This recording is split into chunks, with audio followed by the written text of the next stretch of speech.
E aí, meus queridos, como estão? Vamos lá para mais uma videoaula? Aqui é a professora Luciana, com essa voz linda, tentando ensinar para vocês sobre aglutinação. Bora lá! E que se baseia a reação de aglutinação? Ela baseia-se na formação de um imunocomplexo, antígeno-anticorpos, de forma que forme imunocomplexos grandes, que tornem ele visível, esses agregados visíveis. Então, olha essa figura aqui do lado. A gente tem aqui antígeno e o anticorpo. Tá vendo que o anticorpo com dois Fabs pegando dois antígenos? E aí vai fazendo uma rede, uma malha. Então acontece a ligação do antígeno com o anticorpo, mas o anticorpo vai pegando outros antígenos que estão ligados com o anticorpo também, formando uma rede. Isso aqui a gente chama de ligação cruzada, ok? De ligação cruzada. Então, a primeira etapa é a ligação do anticorpo com o antígeno, e depois essa ligação de cruzada de anticorpos antígenos formando agregados maiores, que é visível. Essa reação de aglutinação, ela precisa de menos reagente, ou seja, menos antígeno, menos anticorpo, do que a reação de precipitação, por isso que ela é melhor. Então, 500 vezes menos. Sendo que a preferência nossa é que esse anticorpo que a gente usar no kit seja da classe IgM, porque ele vai ter uma alta avidez mais do que IgG. Mas ele pode ser utilizado também um anticorpo da classe IgG para fazer o teste. Esse teste pode ser realizado em tubos, placas, lâminas, ok? O que influencia na formação desses agregados? A classe de imunoglobulina, acabei de falar que a IgM ela tem maior avidez que a IgG, a concentração iônica e o pH do meio que a gente realiza a reação, e interferentes como macromoléculas, íons, enzimas e conservantes que podem interferir na ligação antígeno-anticorpo. Além disso, o tempo da reação e temperatura. Vocês lembram que a reação de precipitação, imunoprecipitação, era tudo muito demorado. Começou-se com uma semana, né? 48 horas, 24 horas e assim por diante. Então, uma reação de imunoprecipitação é bem lenta. E isso aqui é bem mais rápido, ok? Precisa também de uma padronização adequada da suspensão das micropartículas e as células que a gente utilizar, para não ter aquele efeito prozona, que eu expliquei na última aula.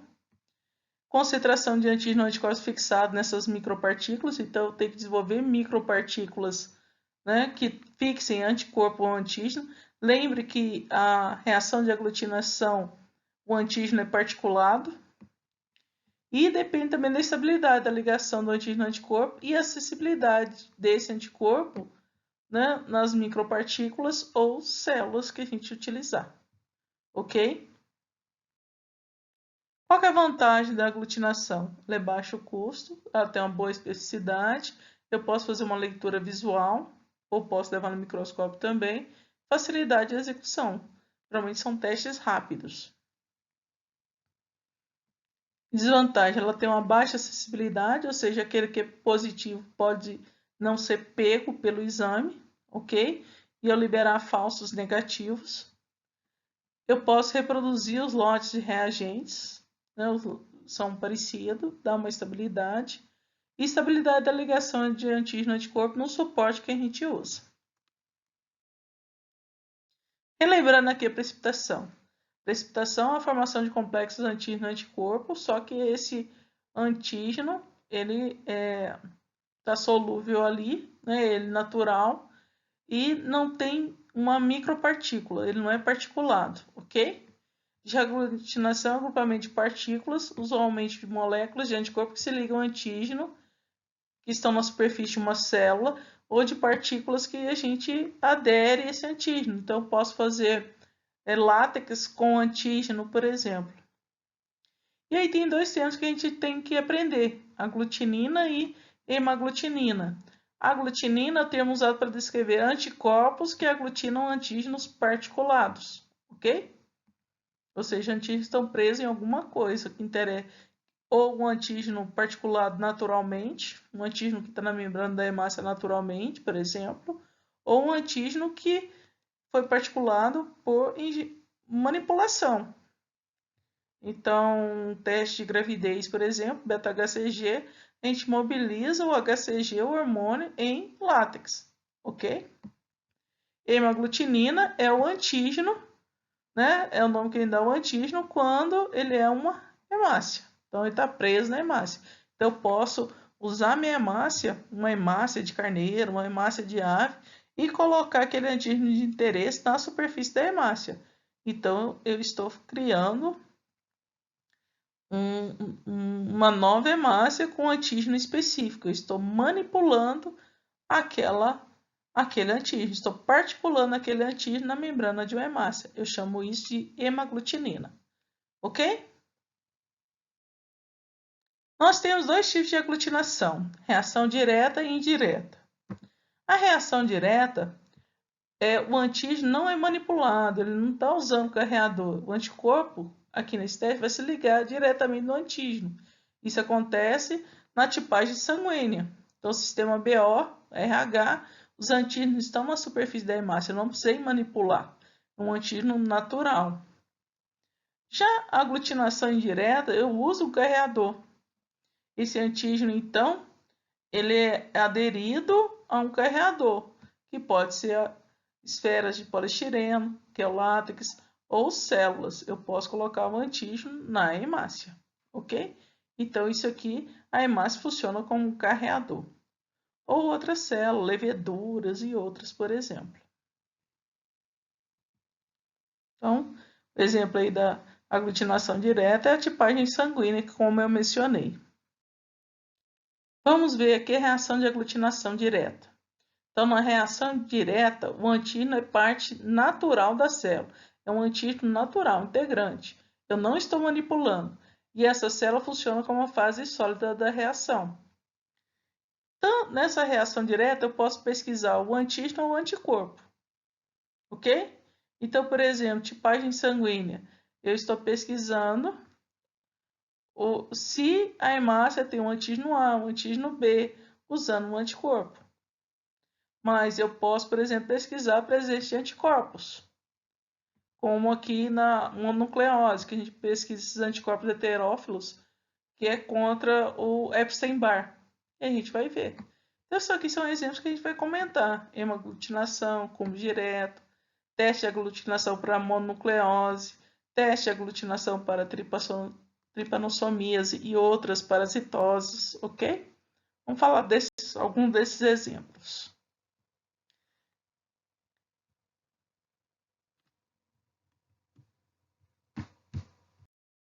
Tipagem sanguínea, então, meninas, é uma reação onde a gente está pesquisando se a pessoa tem um antígeno A, antígeno B, antígeno RH, não é isso? Então, a gente vai colocar o sangue e depois o reagente, que é o anticorpo anti-A e anti-B, ok? Se tiver o antígeno, né, que eu estou pesquisando, vai ter aglutinação. Então, por exemplo, aqui é o anti-A, ele não aglutinou, então ela não é A. Mas ela aglutinou com B, então ela é B, não é isso? Então, aqui deu negativo e aqui positivo, então ela é B. Se aglutinar com RH, vai ser B positivo. Lembraram? Então, tá lá. Eu vou ter o tipo, a hemácia de cada paciente. Então, quem é do grupo A só tem um antígeno A na membrana. Quem é do grupo B só tem um antígeno B na membrana. Quem é do grupo AB tem um antígeno A e B. E do tipo O não tem nada. Então, eu vou pesquisar com o anticorpo. Se eu usar anti-A, vai ter reação, ok? Então, ele aglutina com o soro anti-A e não aglutina com anti-B. Quem é B aglutina com anti-B e não aglutina com A. Quem é B aglutina com os dois e quem é O não aglutina com nenhum. Lembraram? No sangue do paciente existem anticorpos naturais. Quem é do grupo A já tem um anticorpo anti-B. Quem é do grupo B já tem um anticorpo anti-A. Então, prestem atenção. Eu sou do grupo A. Eu nunca recebi sangue do grupo B, mas eu já tenho anticorpos anti-B. Por que isso? Por que eu, Luciana, nunca recebi sangue, né? Eu tenho anticorpos anti-B.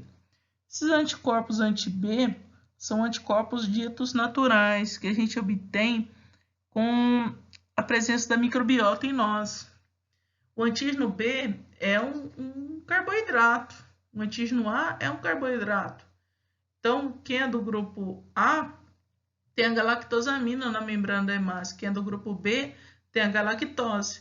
Quem é do grupo AB tem os dois. E quem é o grupo O é o azedo da história. E não tem nenhum desses dois carboidratos. Compreenderam?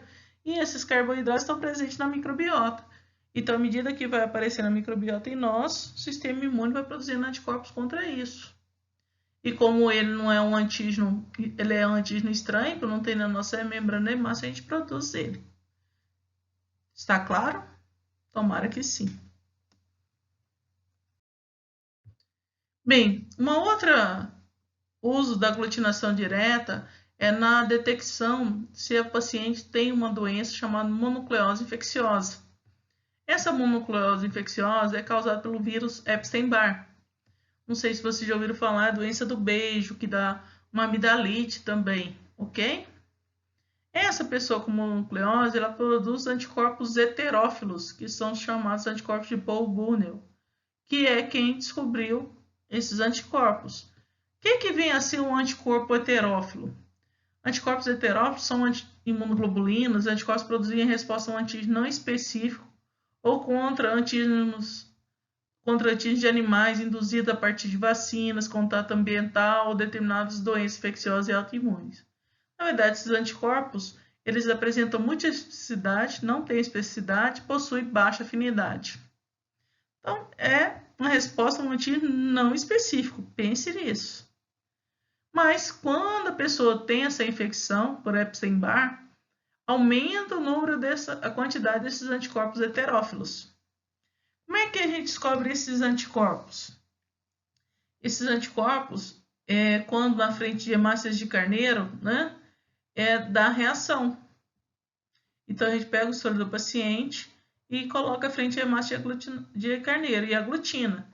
Se aglutinar, um título de 1/56 indica a presença de anticorpos heterófilos que a pessoa tem ou teve a mononucleose. Normalmente tem, porque é IgM. Quando não aglutina, a pessoa nunca teve contato com essa mononucleose. Então, na verdade, é um teste qualitativo, isso aí. Depois precisa fazer outros exames mais caros para confirmar esse Epstein-Barr, ok? Mas é uma reação de aglutinação com as hemácias de carneiro. Eu não manipulo a hemácia de carneiro, ela é do jeito que ela é, ok? E a aglutinação indireta, como funciona? Na aglutinação indireta, o antígeno ou anticorpo, como eu mencionei, ele está aderido, absorvido a uma partícula ou uma célula, então ele é manipulado. E isso não interfere, essa célula não pode interferir na reação antígeno-anticorpo. Então tá lá, o mais utilizado é o látex, e eu coloco o antígeno no látex, isso é manipulado.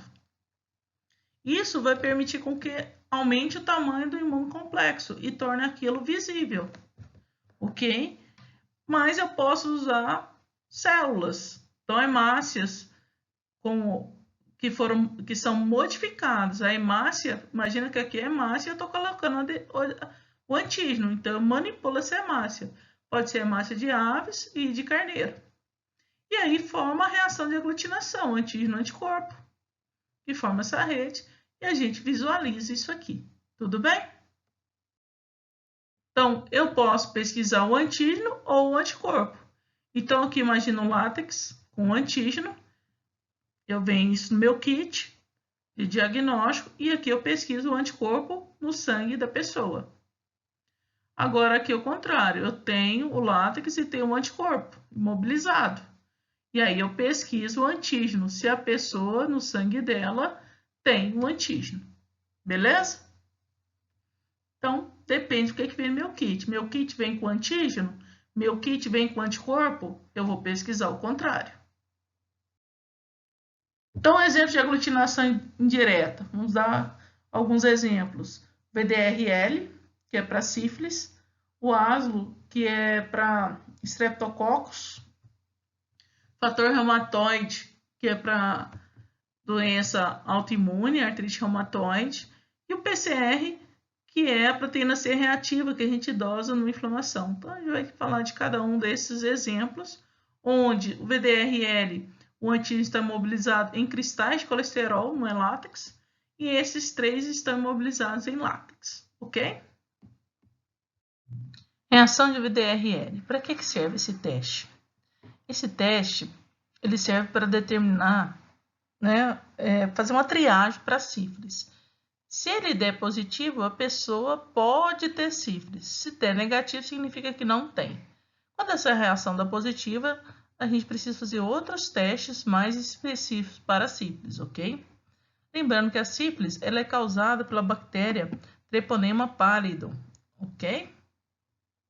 Então, por essa bactéria que é intracelular. O nome VDRL vem do fato da palavra em inglês, né? Venereal Disease Research Laboratories, ou seja, são laboratórios de pesquisa em doença venérea, né? Então, sífilis é uma dessas doenças venéreas. Essa reação de VDRL, ela pode dar positivo para diferentes doenças, não só para sífilis. O que é esse VDRL, né? É uma reação de aglutinação que o antígeno, ele é imobilizado em cristais de colesterol e usa como antígeno o extrato de coração de boi, onde ele pega um fosfolipídio chamado cardiolipina, o colesterol e lecitina. Aí você fala assim, meu Deus, o antígeno é de extrato de coração de boi. A pessoa vai pesquisar anticorpos contra extrato de coração de boi. O que tem a ver o treponema com isso aqui? Um fosfolipídio, esse cardiolipina, ele é semelhante a alguns lipídios do treponema. Então, o anticorpo que a gente produz contra o treponema é também capaz de reagir com essa cardiolipina, ok? Dando reação cruzada. Normalmente, algumas pessoas já produzem esses anticorpos em quantidades baixas. Quando a pessoa tem uma infecção por sífilis, o título de anticorpos aumenta, né? E aí, é por isso que ele é usado para fazer uma triagem da sífilis. Então, como é que funciona isso, né?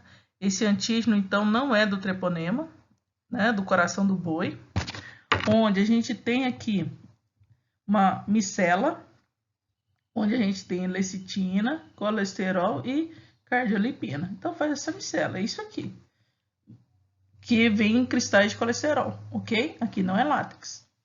O anticorpo reage contra essa cardiolipina aqui presente, tudo bem? Então, no VDRL, a gente usa um antígeno que não pertence ao treponema, que não é produzido pelo treponema, beleza? Como funciona o VDRL, então? A gente vai ter, então, junto, né, o colesterol e a cardiolipina.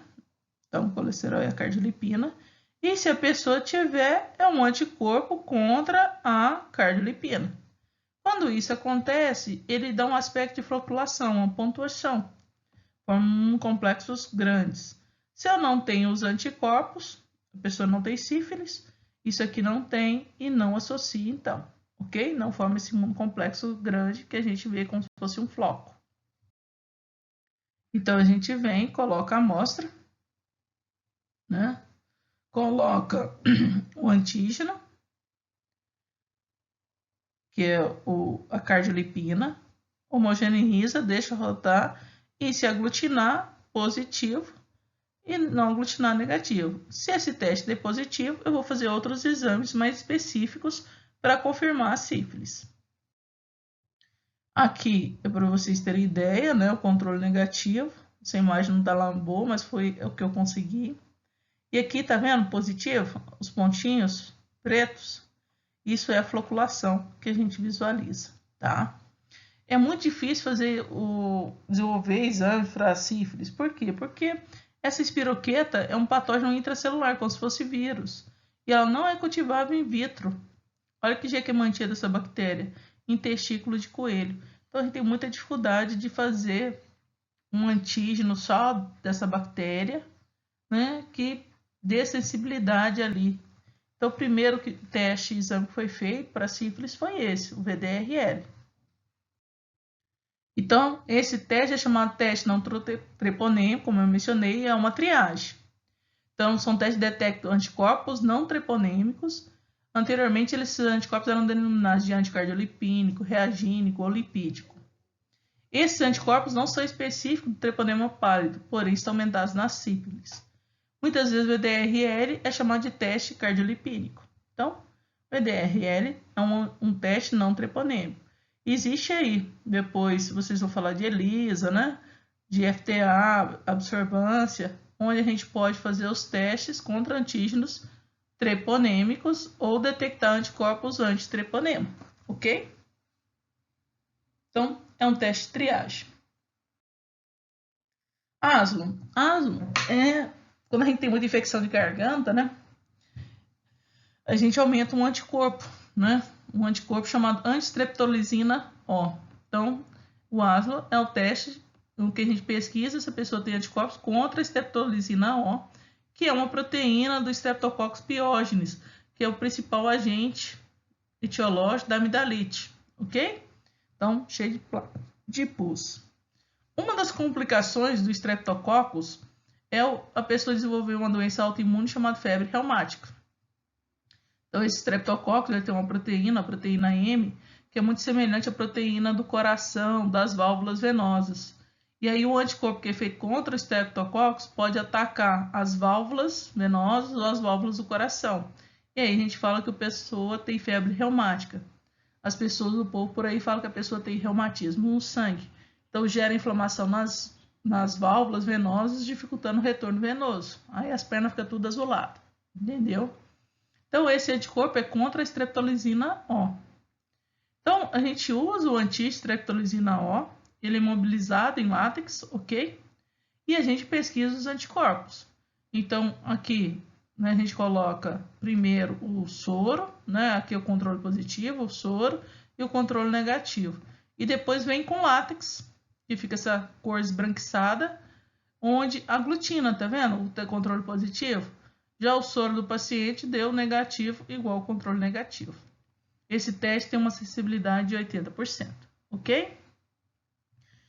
E é muito usado esse ácido para acompanhar pacientes com febre reumática, para ver se está aumentando, se está diminuindo, se o tratamento está diminuindo o dito reumatismo no sangue, ok? Outro exame que usa o látex, né, é o fator reumatoide. Que é usado para pacientes com artrite reumatoide. A gente quer saber como está a evolução disso. Então, o fator reumatoide, para vocês entenderem, é um alto anticorpo que ataca IgG. Então, a pessoa produz IgM contra IgG e forma um imunocomplexo. Como funciona o látex? O látex, né, ele vai vir com IgG. Com IgG. Então, no látex tem a IgG imobilizada. E aí eu coloco o soro da pessoa e depois eu coloco o látex. Tá vendo aqui como aglutinou? Essa borda. E aqui também tem uma certa aglutinação. Então, isso aqui é positivo, esse é positivo e esses 4 aqui são negativos. Ok? Tudo bem? Depois eu quero que vocês vejam esse vídeo no YouTube, mostrando como se faz o teste, para os senhores terem uma noção. Outro exame que usa o látex é o teste para determinar a proteína C reativa, a determinação de PCR. Esse exame, a gente vai pesquisar a presença dessa proteína no sangue do paciente. Então, eu estou pesquisando um antígeno, concorda? Então, no meu látex, tem que vir um anticorpo contra a PCR. Esse anticorpo da classe IgG, que é imobilizado nessa esfera de poliestireno, ele é obtido de imunizando cabra. Então, a cabra é imunizada, ela recebe a proteína C reativa e a gente obtém os anticorpos contra a PCR humano, ok? Então, aqui à direita, os senhores podem ver soros não reagentes, não tem PCR, e aqui a aglutinação. Então, as esferas se aglutinam, dando esse aspecto granulado aqui, reação positiva. Isso acontece quando os níveis de PCR são maiores que 6 mg por litro. Para pegar menores quantidades que isso, a gente tem que fazer uma outra técnica, que é do micro PCR, que não envolve o látex, ok? Aqui depois eu quero que os senhores assistam esse vídeo, que é também para ver como determina a técnica PCR. Vocês vão ver que é a mesma técnica do fator reumatoide, não tem nada de difícil, muito fácil de ser executado isso aqui. É um teste qualitativo e pode ser semi-quantitativo, quando a gente faz as diluições, 1 para 2, 1 para 4, 1 para 8, do soro do paciente e usa para fazer o teste então, ok?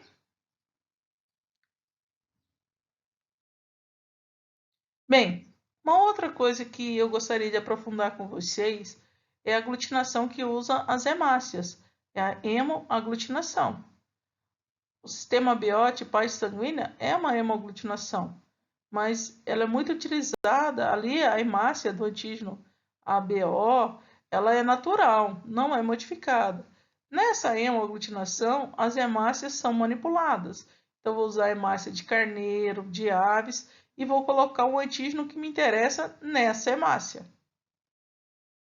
Então, eu vou fazer em laboratório hemácias sensibilizadas com antígeno do meu interesse para pesquisar na membrana da hemácia, ok?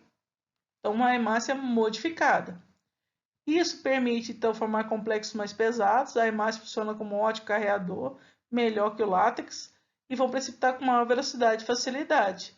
E eu consigo visualmente detectar essa interação entre antígeno e anticorpo. Então, esses 3 soros aqui, esses 3 pacientes, ele teve aglutinação, forma um tapete, isso é positivo. E aqui formou um botão, onde não teve anticorpo, e a hemácia precipitou no tubo, no fundo da plaquinha. Então, esses daqui em forma de botão é negativo, e esse em forma de tapete é positivo. Uai, Luciana, como que funciona isso? Tapete e botão. Quando a gente começa a fazer o exame de hemaglutinação, a gente coloca, né, um anticorpo, o soro da pessoa, e depois vem com a hemácia sensibilizada que eu modifiquei. Então, se aquilo aglutina, a hemácia não deposita diretamente no fundo do poço. Ela vai formar uma rede, tá vendo que forma uma rede? Essa rede é que vai dar o aspecto de tapete. Se a pessoa não tem anticorpo, não é colocado o anticorpo na plaquinha, a hemácia vai tudo para o fundo do tubo, formando o botão. Vê se entendeu aqui, ó, esse esqueminha que eu fiz. Aqui as hemácias estão livres, elas vão para o fundo da plaquinha. Essa plaquinha tem um fundo triangular, não é redondinho igual fica aqui não. E aqui, ó, formou um imunocomplexo. Então a pessoa tem anticorpo e esse anticorpo reagiu com a hemácia. Então isso para escorrer aqui vai ser mais difícil. Então ele fica desde a superfície até o fundo. Então dá esse aspecto de tapete. E aqui, esse daqui, vai tudo para o fundo do tubo, dá um aspecto de botão. Então, formação de tapete, teste positivo, a pessoa tem um anticorpo contra aquele antígeno que está na membrana da hemácia. A formação de botão, teste negativo, a pessoa não tem um anticorpo contra aquele antígeno na hemácia. Ok? Então, esse antígeno é imobilizado na superfície de hemácia de carneiro ou de aves. Então, vamos ver aqui. Imagina aqui, eu tenho 3 pacientes e eu faço diluição. Ok? Esse paciente aqui, né? Tapete significa o quê? Positivo. Então, ele foi, a diluição, imagina, foi 1 para 2, 1 para 4, 1 para 8, para 16, 32. Então, ele tem o título 32 de anticorpos contra aquele antígeno. Esse indivíduo deu negativo desde o início. E o indivíduo 3 tem o positivo 1 para 2, 1 para 4. Então, quando forma um tapete, é porque forma essa rede, essas ligações cruzadas. E aí dá o aspecto esparramado. Quando não tem o anticorpo, não forma a rede e a hemácia vai tudo para fundo do tubo. Tudo bem? Aqui, a gente mostrando que a hemácia está sensibilizada com o antígeno, o anticorpo grudando e aglutinando. Ok? E o controle positivo tem que ter um anticorpo ali para reagir com aquele antígeno meu. Para fazer ver que as hemácias estão funcionando, que a hemácia não foi desnaturada, porque eu tenho que conservar bem essa hemácia modificada, em geladeira, tudo, temperatura ideal. Se eu deixo ela no calor, por exemplo, ela pode desnaturar e não funcionar mais essa hemácia manipulada. Essa hemácia, então, não é natural, ok? Então, eu estou pesquisando anticorpo contra aquele antígeno. E, então, toda vez que faz isso, né, depois que dá positivo, eu preciso fazer diluições. Então, eu vou pegar o soro do paciente, fazer a diluição. Então, imagina aqui que eu pus 50 microlitros do soro, mais 50 microlitros dessa hemácia. Então, eu fiz uma diluição 1:2. Depois, em cada pocinho aqui, ó, eu vou colocar 50 microlitros de hemácia. Mas eu tiro 50, põe aqui, 50, 50. Eu vou fazer diluições seriadas. 50 microlitros com a micropipeta. E aí eu vejo, olha, deu tapete até 1:64. Então, o título de anticorpos dessa pessoa é 64. Aqui foi até 1:8. Então, o título dela é 8. Aqui, 512. O que significa esses títulos maiores? Significa que a pessoa tem muito anticorpo contra aquele antígeno. Pode ser uma infecção recente, depende do que é aquilo. Ou se é uma doença autoimune, ela tem altos títulos de anticorpos contra a hemácia, ok? E aqui, olha, os botões é negativo, então negativo. Agora, meninos, né? Então, a titulação é a diluição máxima que ainda permite a aglutinação visível. Isso a gente chama de título. Agora, vê esse indivíduo 6 aqui. Ele deu negativo, 1:2:4, e deu positivo depois. Como é que eu explico isso? Como é que eu explico o indivíduo, né, dar negativo e depois tornar a reação positiva? Será que foi um erro do exame? Não, não foi erro. Isso aí é o que a gente já viu. Isso é o efeito prozona. Alguém lembra o que é o efeito prozona? Olha lá o efeito prozona. Vamos lembrar. Onde? Lembra que a gente tem que ter uma zona de equivalência, quantidade de antígeno e anticorpos em equilíbrio, para formar imunocomplexos maiores, solúveis, e que a gente possa visualizar? Eu estou aqui, o paciente tem tanto anticorpo, que a reação dá negativa, porque formam imunocomplexos pequenos que não vão ser detectados. Então, quando eu tenho excesso de anticorpo ou excesso de antígeno, né, eu vou ter isso no sobrenadante. Isso aqui, então, não vai, né, aglutinar. É como se fosse a reação de precipitação, só que é aglutinação. E a gente vai ter, então, a prozona aqui. Tudo bem? Então, o excesso de anticorpo pode induzir a dissociação do precipitado formado, erros no resultado. Isso funciona, então, para a reação de precipitação e a reação de aglutinação. O que a gente faz, então? A gente tem que diluir o soro. E não pode fazer só de um título e pronto. Então tem que fazer 1:2, 1:4, 1:8, 1:16, porque se tiver excesso de anticorpo, vai dando negativo e depois vai dar positivo. Beleza? Então, o efeito prozona é a ausência de aglutinação em altas concentrações de anticorpos. Né? Isso é o efeito prozona. Ocorre quando a concentração do anticorpo é elevada. Diluições menores não há aglutinação. Mas quando a amostra é posteriormente diluída, diluiu o anticorpo, ocorre a aglutinação. Tenha a ideia, meninos, que na diluição, o que eu diluo é o soro do paciente, é o anticorpo. O antígeno mobilizado, a hemácia mobilizada, continua na mesma concentração, ok? A ausência de aglutinação no efeito prozona é devido ao excesso, então, de anticorpos, resultando no que eu falei, complexos muito pequenos que não se juntam para produzir aglutinação visível. Alguma pergunta sobre esse prozona? Espero que esteja claro. Qualquer coisa, anota aí. Qual a vantagem de usar as hemácias, né, para aglutinar? É um método simples, de fácil execução, baixo custo e rápido. Desvantagens: pode ter baixa acessibilidade e especificidade. Então, pode dar reação cruzada com outro anticorpo que não era o que eu estava querendo investigar. Então, eu posso perder minhas hemácias também, as hemácias naturais, devido ao armazenamento, podendo obter, então, resultados falsos negativos, que a hemácia ficou sem o antígeno que eu tinha imobilizado. Tudo bem? Imagina a seguinte situação. Pedro, 40 anos, está com anemia hemolítica e apresenta icterícia, ok? No hemograma dele, além da anemia, né, observou a presença de eritroblastos, que são as hemácias jovens. Eritroblastos não aparecem na corrente sanguínea periférica, só na medula óssea, que é a célula-mãe que origina os eritrócitos, as hemácias. Eu pergunto para vocês, será que Pedro, né, essa hemólise que ele tem, essa anemia hemolítica, é devido a uma doença autoimune? Como é que eu faço para saber se aquela anemia hemolítica é por conta de uma doença autoimune ou por uma intoxicação medicamentosa? Como é que eu faço? Existe um exame que nós vamos aprender que se chama teste de Cumbis. Esse teste de Cumbis foi desenvolvido por Cumbis, né, para detectar autoanticorpos, para olhar também reações de transfusão de sangue.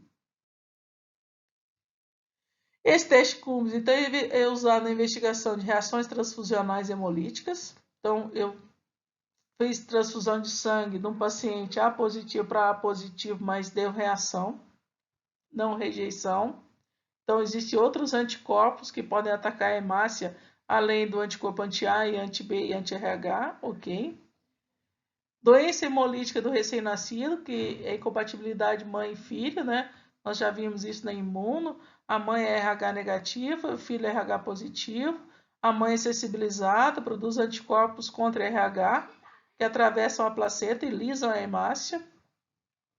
Pode ser uma anemia hemolítica autoimune, a pessoa começa a desenvolver anticorpos contra as hemácias dele.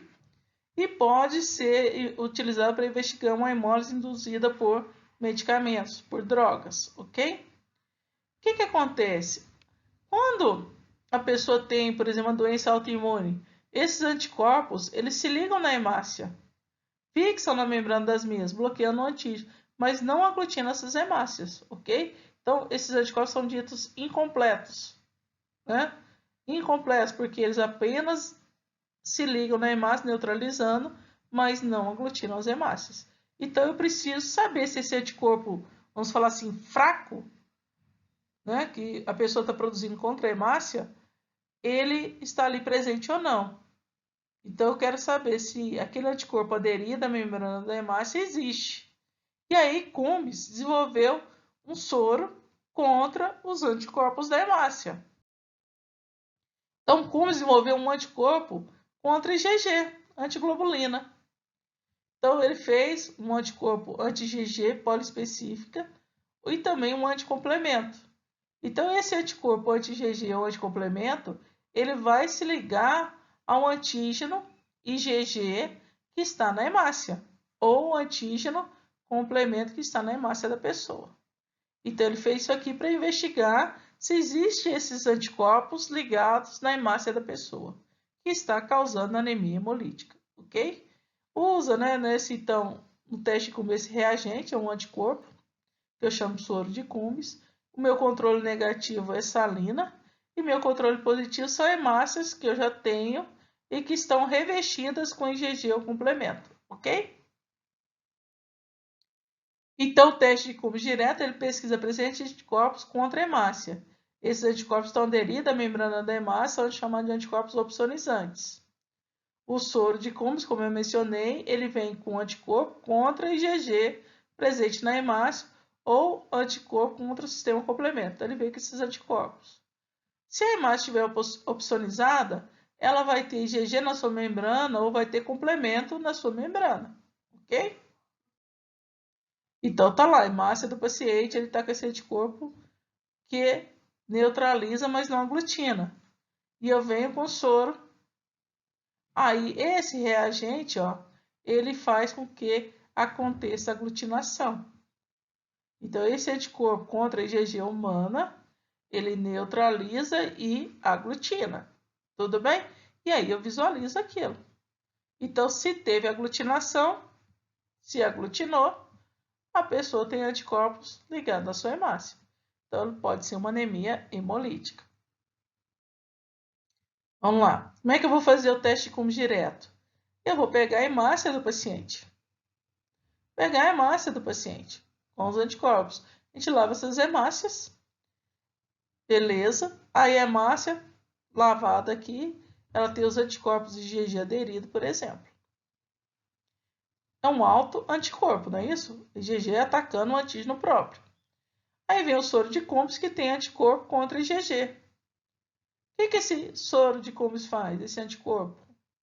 Se liga a IgG, olha aqui, ó. Então, IgG ligado na hemácia e o soro de Cumbres ligou. Ó. Só que aí faz uma rede. Faz a rede, faz a aglutinação. E isso é visualizado, então, nesse teste, aglutina, então. Então, quando dá reação positiva, que aglutinou, significa que essa pessoa tem anticorpos contra a hemácia. Isso acontece na anemia hemolítica. Já no teste de Cumbres indireto, eu não vou pesquisar a hemácia do paciente, eu vou pesquisar o anticorpo do paciente, se tem anticorpo. Então, vou usar o soro.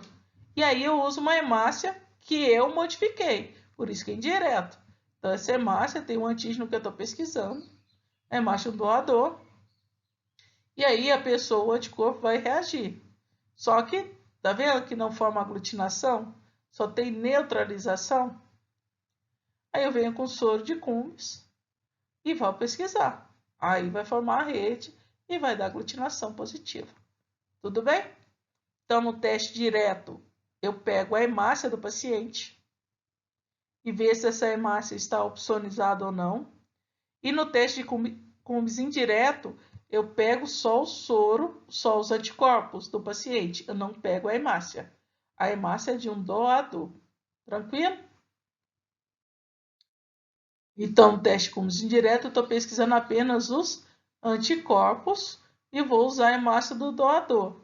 Geralmente, essa hemácia, no caso, quando eu estou pesquisando o fator RH, né, se eu tenho anticorpo anti-RH na mãe, por exemplo, eu uso uma hemácia O positivo. A hemácia O positiva, ela não tem nem antígeno A nem antígeno B, mas tem um antígeno RH. Aí, para vocês verem, né, aqui não aglutinou e aqui aglutinou. Então, isso é um teste positivo. E aí, no gel, né, a gente tem, então, formação de imunocomplexos. Aqui é negativo. O teste de Cumbres é usado, né, quando há uma incompatibilidade sanguínea mãe e filha em relação ao RH, que é a doença hemolítica do recém-nascido. Então, aqui, Robert Cumbres está detectando a presença de anticorpos anti-imunoglobulina, ok? Ele desenvolveu isso. Então, esse anticorpo anti-IgG vai se ligar ao IgG da mãe. Então, a mãe produz IgG anti-RH que atravessa a placenta. Então, vejam a imagem aqui. A mãe RH negativo, o filho RH positivo. A gente fazer o teste de Cumbres direto vai pegar as hemácias do bebê, né? Essas hemácias estão recobertas por IgG materno. Então, eu pego a hemácia do paciente, né? E aí eu vou colocar o soro contra IgG, que é o soro de Cumbres. Vai aglutinar. Esse soro de Cumbres é produzido, nesse caso, em coelho, ok? Se eu quiser olhar a mãe, ver se a mãe está sensibilizada, se a pessoa é RH negativo, se ela nunca entrou em contato com a hemácia do filho, ela não tem anticorpos anti-RH. Mas essa mãe já é sensibilizada, ó. Ela já tem anticorpos anti-RH. Então, eu vou pegar o soro da mulher, vou pesquisar os anticorpos. Aí, eu vou usar uma hemácia de um doador, uma hemácia O positiva, e o anticorpo vai grudar. Vai ter uma aglutinação. E aí eu vou usar, né? Aliás, aqui não tem uma aglutinação, aqui só tem neutralização. Aí eu vou usar o soro de Cumbres, que é um anticorpo, né, contra a IgG humana, produzido em coelho, e vai ter aglutinação. Então, teste de Cumbres direto eu uso na criança, e o teste de Cumbres indireto eu uso na mãe. Teste de Cumbres indireto pesquisa anticorpos, teste de Cumbres direto pesquisa as hemácias, ok? Então, direto detecta anticorpos ligados às hemácias do feto, e indireto pesquisa os anticorpos anti-RH no soro da mãe. Tranquilo entre o teste como direto e indireto? Então, para a gente pesquisar anticorpos anti-RH, a gente usa o teste de Cummings. Tranquilo? Alguma pergunta, meninos? Anotem aí para o dia da nossa aula vocês questionarem e a gente poder discutir. Essa aula ainda continua, né? Eu dividi esse vídeo, esse conteúdo em 2 videoaulas, ok? Até breve. E deixo essa palavra para vocês, né? Que o orgulho, né? Olha, tanto que é forte isso aqui. Quando vem o orgulho, chega a desgraça, mas a sabedoria está com os humildes. Então, pessoal, por mais que a gente tenha conhecimento, capacidade, a gente tem que depender de Deus, a gente tem que ter humildade, a gente não pode julgar os outros, né? E não se achar que a melhor coisa do mundo é você, né? Isso aqui, meninos, traz isso aqui para a vida da gente. Então, que a gente tenha humildade, que nada encha-nos o coração de orgulho, ok? Saiba que a gente não acrescenta nem um minuto na nossa vida, que a gente tem que depender de Deus, tá bom? Forte abraço para vocês. Beijos. E obrigada por ouvir essa voz linda e maravilhosa. Obrigadão.